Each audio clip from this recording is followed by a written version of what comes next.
It's time for ACC Central, presented by College Baseball Central. Hosted by Monty Taylor, Micah Butel, and Nick Dioli.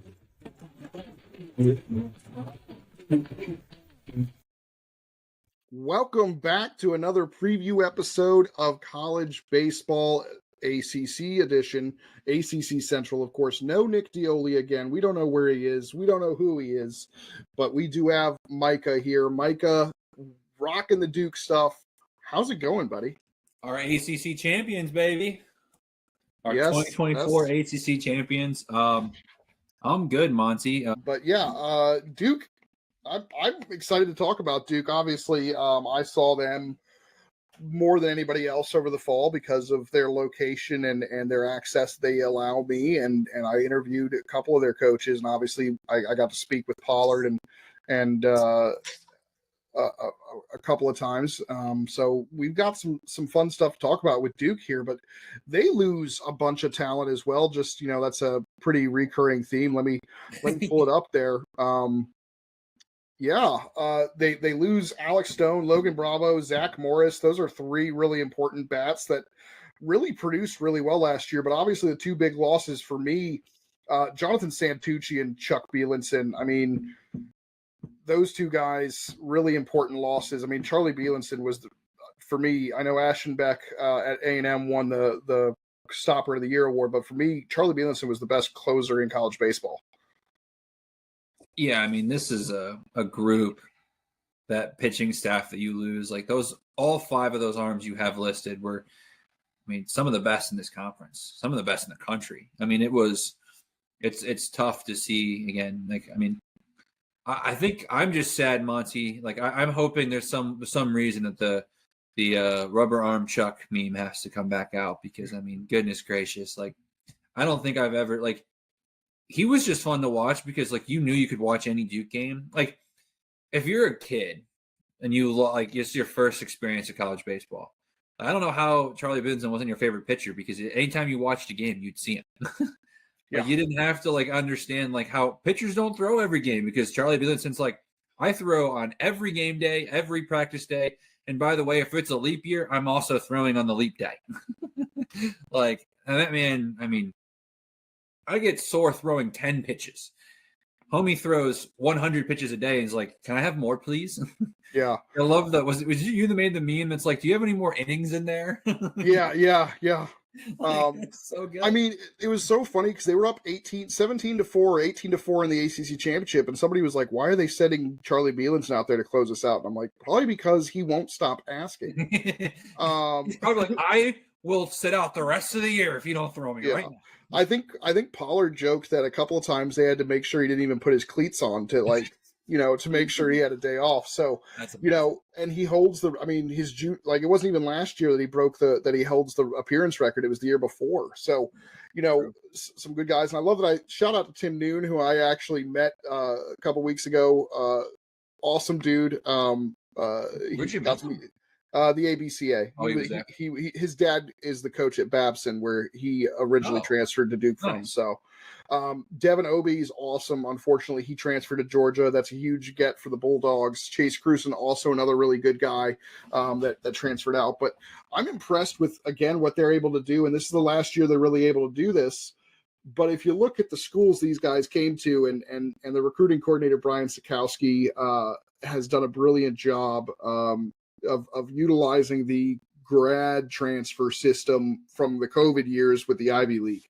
And that's why they're not going to be able to do it, because this is really the last year that you'll have that those Ivy League guys that have to transfer out.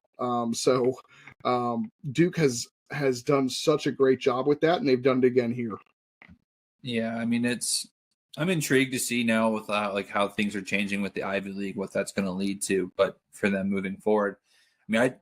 I think I'm most excited about Ryan Calvert because I saw him obviously a couple times for UNCW this past year in person, and I thought he was one of the better pitchers that I got a chance to watch this spring. And obviously now seeing him come over to Duke, I think that's a huge pickup.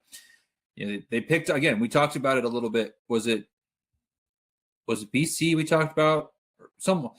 No, it was just Clemson, I think, where we talked about, how they picked up a lot of guys that just have a lot of, success in smaller places. Like you grab the best arm from Georgetown, you grab the best arm from William and Mary, you grab the best arm. Like I got to see Reed Esterly from Yale pitch against Harvard this past year. Like I got to see Jake Berger play in that game. I got to see Ben Rounds in that game. Like That's I've so seen weird. these guys. It's so weird that you went and saw Ivy League games. I saw Harvard, Yale. Let's go.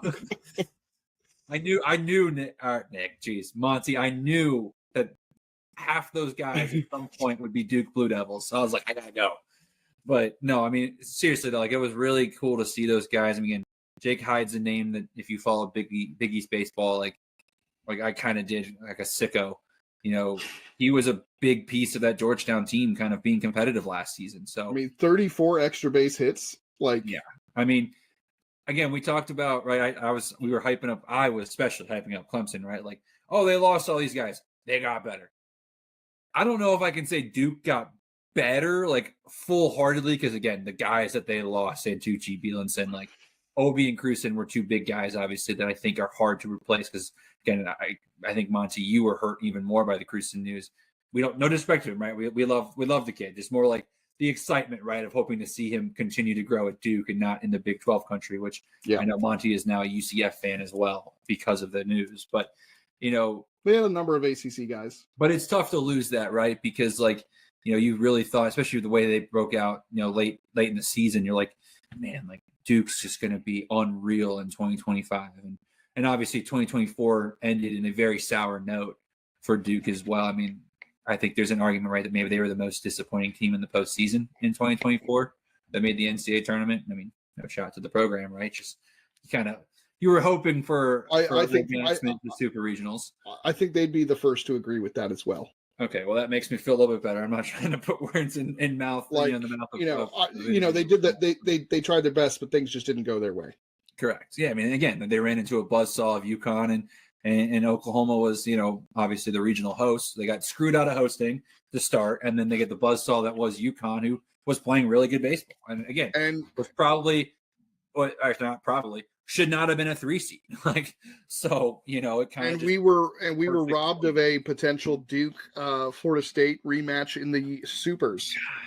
So, what could have been? Anyways, 2025 Duke, man, they're gonna be so much fun. So go to Coombs, everybody. Go to the greatest ballpark in the ACC. Oh yeah, good point. Like, also, I'm so excited. I'll be at Coombs on opening weekend to see them host Cincinnati. The new dugouts look fantastic. They're bringing in the fences a little bit. The whole staff and everybody is just so excited for that ballpark. I really enjoy that ballpark, and you did too. I think it gets a lot of hate that it shouldn't, and it's from people who have never been. Yeah, my again, the only beef I have with the ballpark itself, and it's just based off, again, how it was originally built, is there's a lot of obstructed views. So that's a huge negative. Like, again, like the midweek game, like it's honestly the best place to watch a midweek game in the conference because you get so close to the players. You have beautiful sight lines. I mean, the architecture of campus, let alone the ballpark, is stunning. Like, I love everything about it. I do feel bad, like, when they do sell out, right? Like, again, I don't know how they're fixing the dugouts, Monty, so you'll have to send me pictures when you go. But, like, when I was there this past spring, like, the general admission hill that's like $5, which is, again, really cheap for really good baseball. But, like, half the hillside seats you can't see. Like, especially on that third base side, like, you can't see anything if you're trying to sit with lawn chairs over there. So that's my only thing. I again, like, that's not their fault. But I think it's better than playing a DBAP on a consistent basis because there is an atmosphere. Like, when I saw him play Ryder in the midweek, like, it was, again, like, it was pretty cool that Duke students were standing on the on-deck circle pretty much, like, within 5 feet of the Ryder hitters. Like, there's a benefit to that. Like, that's what college baseball is. I mean, obviously, you got to be, respectful in those situations, but part of the sport, right, and what makes it special is the ability for college students to say dumb things to other college students and try to get in their heads. Like, Coombs is definitely, I mean, my ballpark rankings are going to come out, Monty, and I don't know where it's going to land. It's going to probably be near the bottom. But also, too, right, we're talking about players. They have a lot of great things for their student athletes. And that's something that, again, my rankings aren't going to show that because I just went as a fan. But, they have some beautiful facilities. And again, it's one of the best universities in the country. So again, it's a lot to be excited about. Yeah, there's a reason they're able to get those Ivy League grad transfers, right? Hey, why don't you pair your Harvard degree with a Duke Master's? Anyway, here's if this whole baseball thing doesn't pan out, I think you're still going to be able to make six figures. Yeah, like Chuck Bielenson, who I mean, when he first transferred to Duke, probably had no thoughts about getting drafted, and now he's he stuff like that. But all right, rotation options. They've got a very lefty heavy options here. I really like. I think you can lock in two of these guys right away. Andrew Healy and Kyle Johnson are going to be in your weekend rotation. Kyle Johnson's arguably the best two-way player in the country now that Jack Caglione has moved on. So are they planning to two-way him still? Good. I didn't think they weren't going to, but because he's kind of floating into that potential Friday role, I was a little bit more like, maybe you don't see him as much in the lineup because of that. Now, when they two-way him, are they going to DH him or are they going to put him in the outfield? That's the question. I think I DH him with your outfield depth, but we'll have to see. I mean, I know for a fact the Duke staff hasn't made any final decisions on the Monty will be the first to know, I'm sure. Yeah. So as I'm projecting them, like I think I said to one of them that I was projecting my so like, oh yeah, what's ours? I was like, I started at first base. I was like, I have no idea who's playing first base, and they're they basically were like, we're still working on that. So so my projections are completely just again educated guesses, but I really like this rotation because James Talon getting stretched out. I mean, obviously he started in the ACC championship, and I think he started in one of those regional games. Obviously he wasn't stretched out, so I think he only pitched 3 innings at most in those games, but he's a guy who got stretched out, and we saw what he was able to do as a freshman. He was elite. You already talked about your boy Reed Easterly from Yale.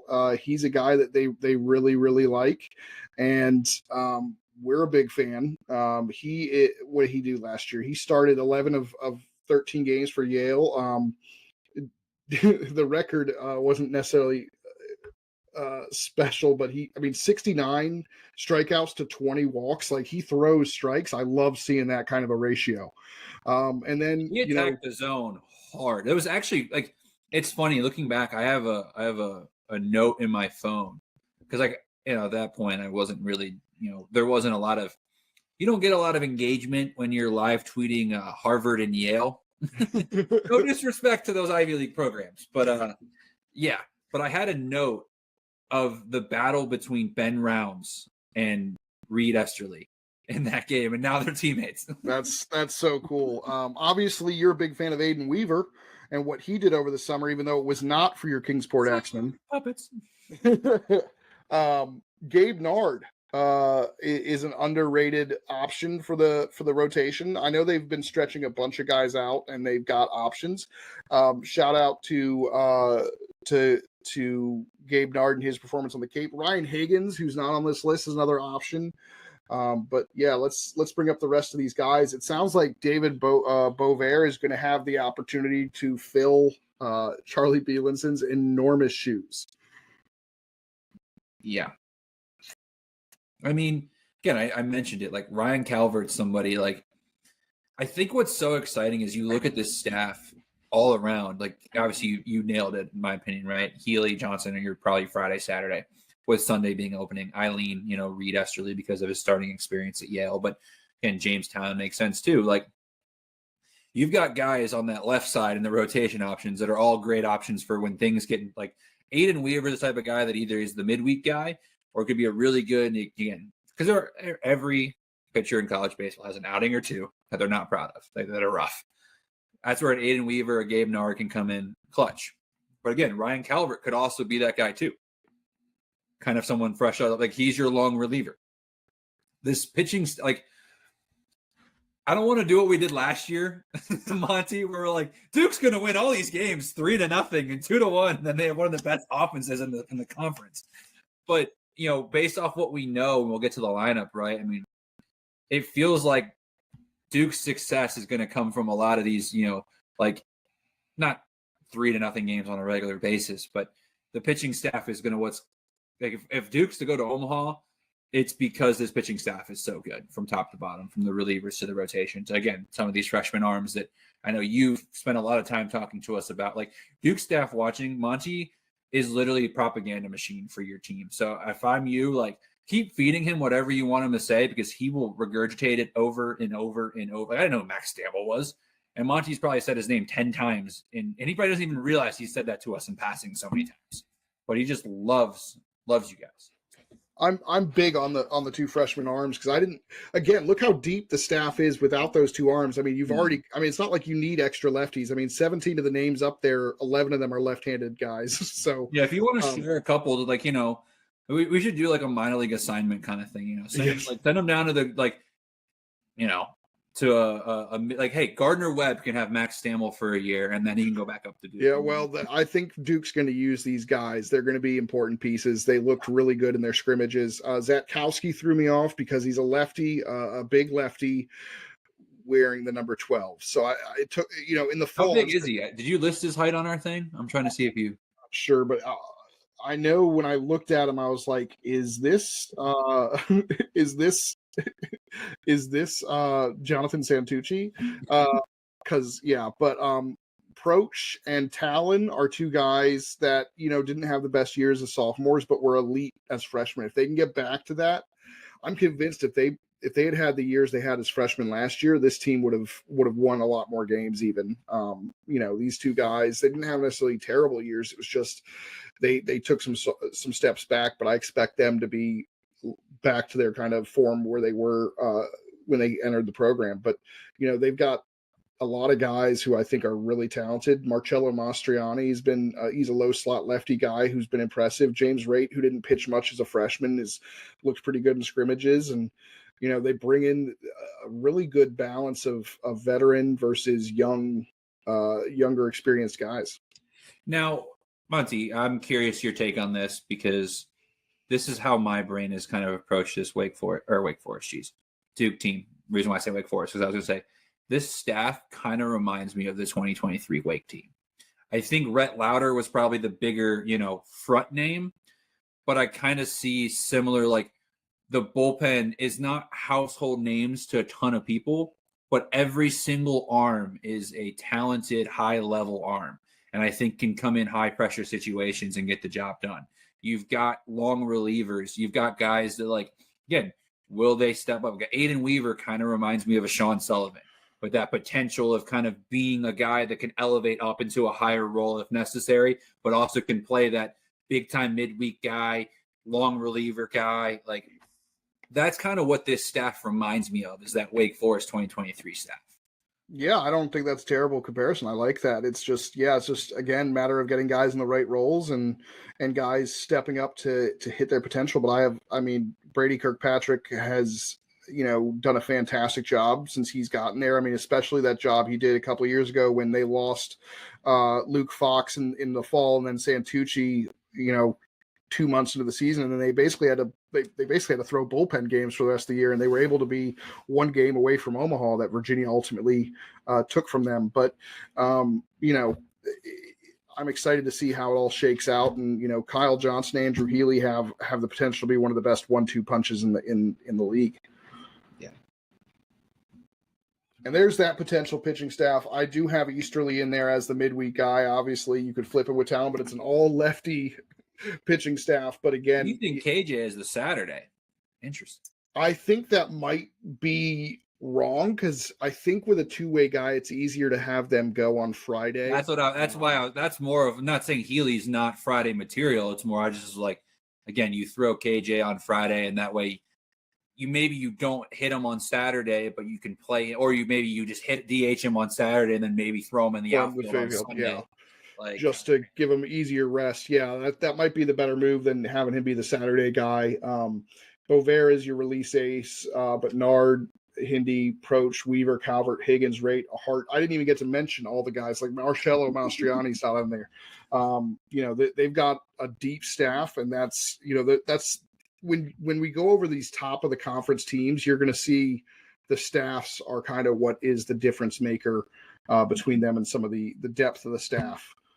As you saw, we've talked about Boston College and Cal, and their staffs have the chance to be pretty good, but they don't have the kind of depth that say Duke and Clemson. You look at this staff, right? And I don't put question mark. Like the question marks are who's going where, not what do we think these guys are in terms of capable of like producing at an ACC level. Where again, BC and Cal, we were like, not only where do they fall in, like who's the Friday, Saturday, Sunday guy, but it's like we don't even really know like who is that capable Saturday, Sunday guy. Or again, like AJ Calaruso with BC, the Friday night guy. Like I don't want to be disrespectful, but based off what we've seen in the past, you really don't want that to be your Friday night guy in the ACC if the numbers replicate from years past. Right. So, that's something, again, to really keep an eye on.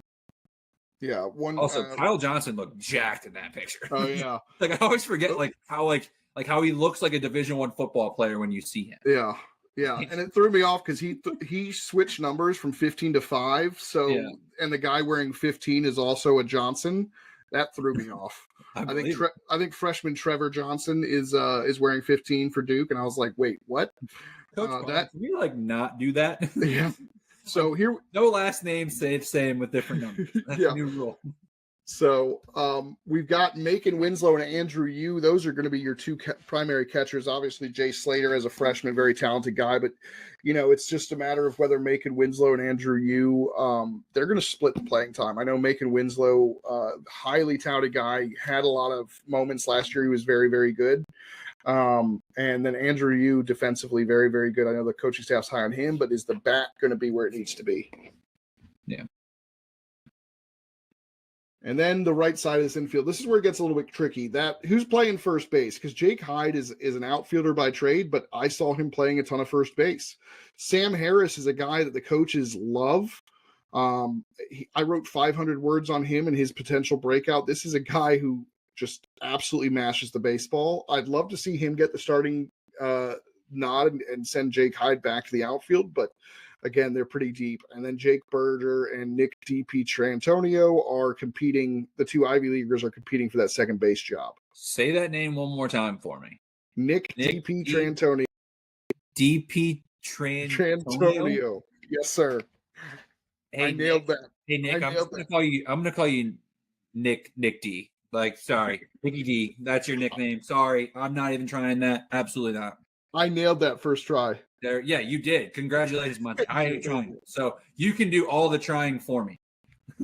Guess where there is no question marks, Micah? The left side of their infield. Yeah. Which is really sad because I love Noah Murray, but he's not starting over Ben Miller.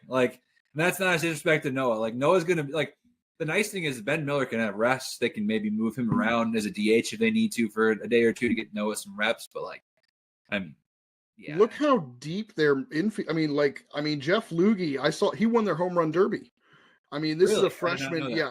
Wow. This is a kid who I think is going to force his way into playing time. So if you look at the number two guys on each of these are all very capable players. Yeah. I'm really excited about this Duke team, and that's not propaganda. For everybody listening, yes, it is. No, I'm kidding. No. But obviously, Monty was paid to not say that. No, Wallace Clark and Ben Miller on the left side of that infield. We love us some Wallace Clark. We know Jake somewhere is loving on Wallace Clark for some reason. Jake is the guy, they hear the whispering. He's just like somebody said Wallace Clark's name. All right, here's that outfield. Ben Rounds, AJ Grazia, Tyler Albright, who had a monster summer and fall after a subpar sophomore season. I think he's going to be big. Obviously, Kyle Johnson is out there in the outfield as well. And then Jimmy Evans, who just came out of nowhere in the postseason last year and produced for Duke. Again, I think this Duke team's really deep. Yeah, his outfield is unreal. That's what's cool. I saw all three of these guys in the summer or in the spring.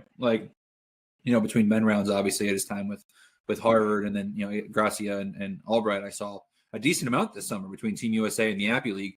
This team is, by the way, shout out to the Duke staff. Obviously, I'm not living in Appy League country anymore, so it doesn't benefit me as much as it used to, but I did love how many guys they sent to the Appy, so appreciate that, guys. But, this outfield is, again, the fact that Kyle Johnson, who could start in pretty much any outfield in the ACC, is I mean, again, granted, Ray's two-way, but is not even listed as your everyday outfielder is crazy.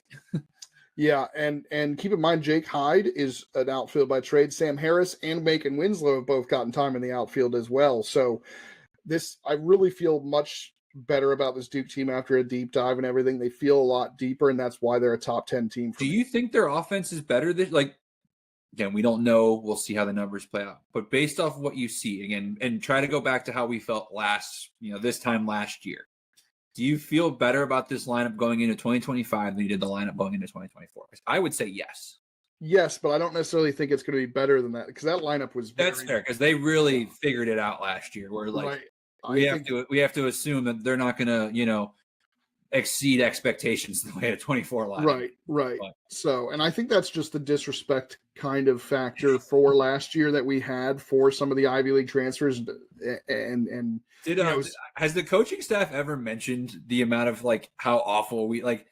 I'm drawing a blank on the hitting coach's name. Monty, correct me. Eric Tyler. Did there any mention of us just completely, doubting the ability of? I'm hoping nobody really paid attention to us for that because that would have been rough. But this team is not going to win any games unless it's 3-1. Yeah, one of the highest scoring offenses in the country. Like, yeah, awesome. Yeah.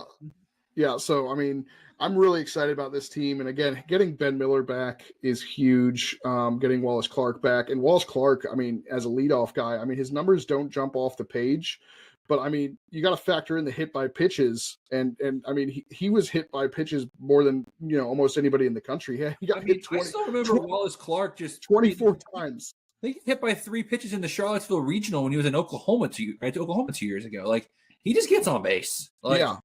He is a fantastic leadoff guy because, again, like you said, he's not going to be the one that's going to – I don't expect Wallace Clark to give you the leadoff home run, but he's going to put himself on base to give, next man up, which I'm curious who you have actually at the 2-hole hitter. Yeah, let's progress to that. Okay, so it is Ben Miller. I was going to say Ben Miller, but I was like, he could have gone Grazia here, or maybe, like, again, that's where you throw a Hyde or a Berger because you don't necessarily know where they're going to fall in the lineup. But, man, that's a good lineup, Monty. Yeah. Johnson turned the lineup over too, making Winslow at the 8. Oh yeah. And by the way, there's that left side of your infield on the pictures. Wallace Clark, Ben Miller. By the way, that's actually the same picture cut in half. That actually makes a lot of sense. Yeah, Ben Miller's actually on the left. Should actually be on the left of Wallace Clark. That makes sense too, based off how okay, that checks out. Yeah, if you look, there's Wallace Clark's arm right there. So in the same picture. So Monty is admitting to being lazy and not trying to find 2 pictures. He just wanted one. It was a good picture, so why not? But yeah, Wallace Clark, absolute stud. I think, again, he walked 37 times. He got hit by 24 pitches. I think I shared a thing, and I'm trying to remember who else got hit by a ton of pitches because there's somebody else on this list for Duke that got hit by like a league leading amount of pitches last year. Let me see if I can find it real quick. Pollard retweeted me, so let me see if I can look at his page real quick. Because I didn't realize he only retweets you. I forgot about that. I didn't realize how many Duke guys were on that list when he tweeted it. So it was, I think, geez, man, it's been a day. So, who are you most excited about seeing in this lineup? I mean, I think for starters, right? I mean, what I saw in the summer of Tyler Albright, I think like that 7 spot, he can work his way up the lineup pretty quickly. Like I'm really excited to see what he can do. I think he's probably the one I'm most excited about because if he can replicate the summer success, I mean, he's someone I think going in to like at the end of the spring, right?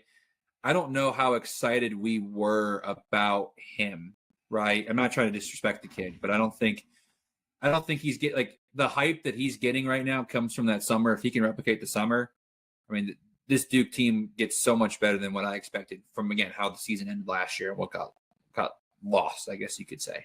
Yeah. And by the way, it was Ben Miller who got hit by 15 pitches, but the 24 pitches that Wallace Clark was hit by led the conference. Now, what's interesting about that is Dom Listy, who is going to be playing for Clemson. He got hit by 25 pitches, but he was at Indiana State. So, but yeah, that gets you on base. But yeah, I really like this lineup and base. Yeah, gets on base.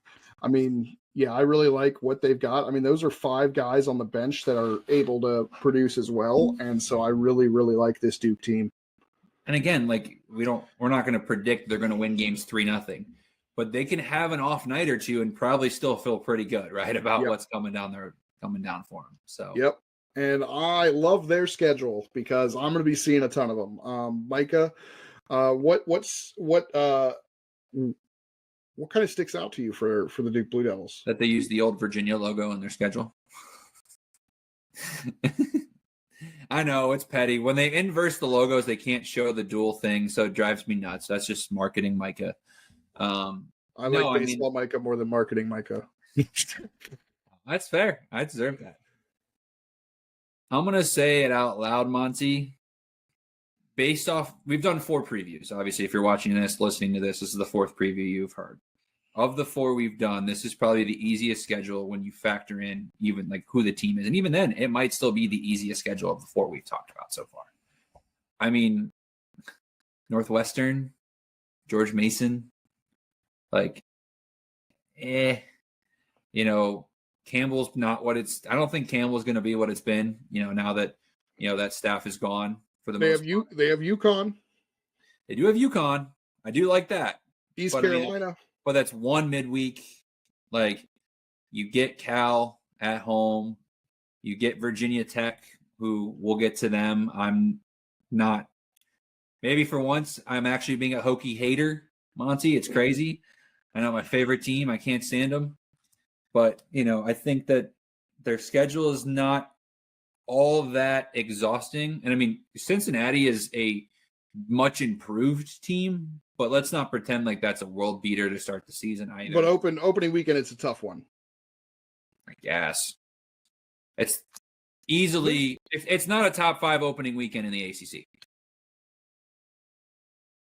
Louisville and Clemson easily have harder ones. Those are the 2 right off the top of my head. Both of those right. Harder. NC State. All right, you ready for?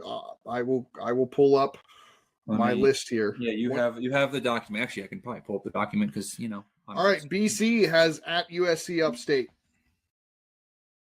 I might take that over Cincinnati at home. Honestly, Cal has Nevada. USC Upstate's been in the NCAA tournament more recently than Cincinnati has.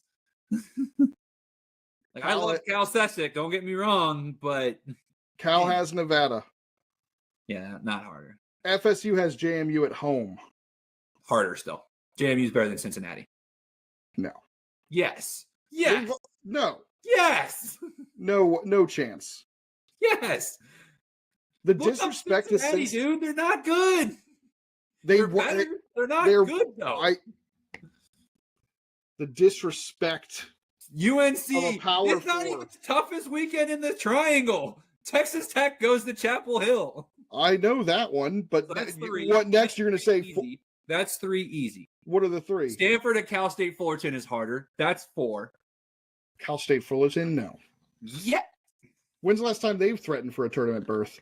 Last year. No, they did not. For the big, or 2 years ago. 2 years ago. Big West. Sorry, 2 years ago. They made the tournament 2 years ago. The disrespect to Cincinnati, I cannot believe it. They're a good team, but they're not like world beaters.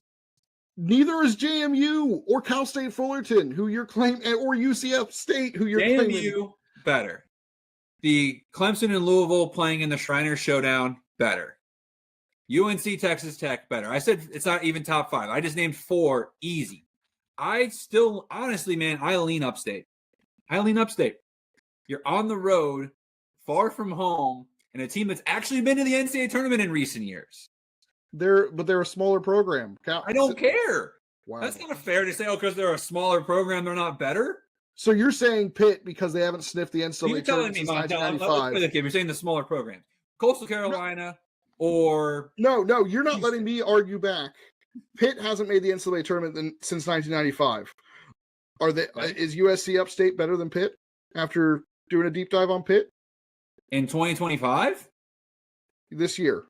I mean, I haven't deep dive USC Upstate, but if you tell me in the last 5 years, yes, USC Upstate's been a better program than Pitt. That's not the question. So what makes Cincinnati better? They have transfers coming in, but what makes them better? I like their roster better. I like the team better. You're arguing based on past success. But anyway, we've gone on a little segue here. It's not top 4. Fine, Monty. Is that better? I'll allow it. You didn't even factor in UVA, Puerto Rico. But yeah, exactly, Monty. Exactly. I didn't even give Virginia its flowers. Micah is anti-Duke on the schedule. Not giving them any love. No, what I'm getting to is the schedule's not that difficult, which makes me think that this team is going to be like they're going to have obviously a really good record. Like again, the conference schedule. Okay, we've had 4 conference schedules, and I think this is the one that's easier to debate. Cal's is harder. Clemson's is harder. I think that's a given for those two. I don't know. Boston College. I think because they get to play Pitt, Notre Dame, and Cal on their schedule. And I think too, right? Like we're like the only reason you would say BC's is harder than Duke's is because you're trying to use the argument of talent on the teams, and that's not fair to Duke to be like, hey, like Duke, you're better than Miami, but like if Miami was replacing somebody on BC's schedule, you'd be like, well, that's like that's an upgrade for Miami's schedule, or excuse me, for BC's schedule. So like, but again, like having Virginia Tech as a home series, I feel pretty good about. I feel good. Like this is a team that I think 40 wins doesn't feel very like unreasonable to think is possible. Right.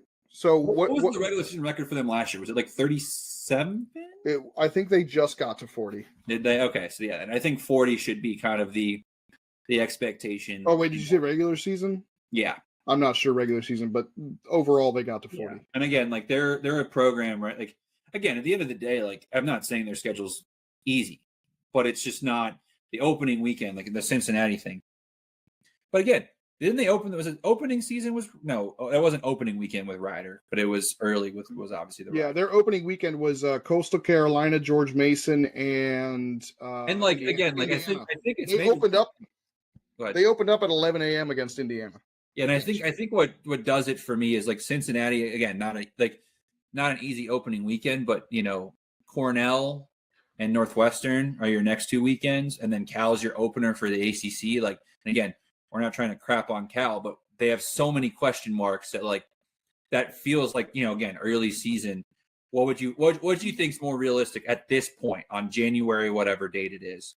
Are we thinking what's more realistic in your opinion? Duke sweeping Cal or Cal winning the series? Cal winning the series. Really? Wait, what's more likely? Yeah, what's more likely? Duke. Sorry, I was thinking more. So that's what I'm saying. Like the Duke schedule kind of breaks off to like, it feels like they're not really getting something until they go to Stanford in the middle of March. And that'll be tough. That'll be very tough. That's going to be like, that's that weekend that I think Virginia's up at Cal, right? UNC, Wilmington, and Liberty, though, in that first week isn't easy. Who's at Cal that weekend? UVA. So it is. Okay, so like, yeah, for that 50. Like that's why that weekend is so sexy. Yeah. All right. Well, what's your if everything goes right for Duke? What's their ceiling? The Omaha monkey off their back.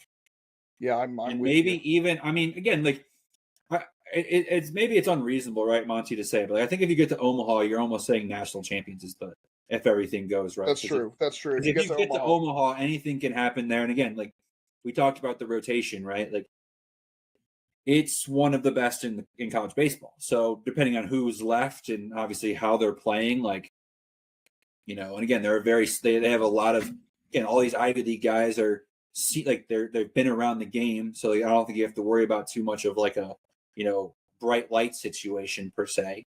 So, and I think too, what's held Duke back is not their ability, like they've had the talent to compete for national championships. They just haven't been able to get that Omaha monkey off their back. I think if they could get there, you've opened up something that might be hard to reel back in at that point. Yep. Yeah, that's a good point, and I'm excited to see it. Now, that's good. Because we did it with Clemson too.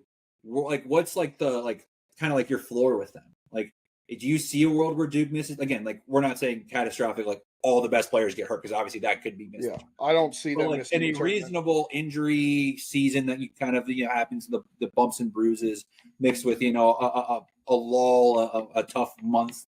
Like, missing the tournament? Do you feel like that's kind of like, yeah, I mean, me too. I just didn't know like if you had like any like reserve of like, well, like for example, we'll get to Georgia Tech and Louisville in a couple of days right on the show.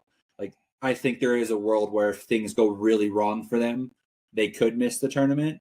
Or Duke, I don't really feel that way. No, I think they've got enough depth and ability that they should be fine. It just, I could see them if everything goes wrong being a 3 seed that, but even then it seems hard to imagine.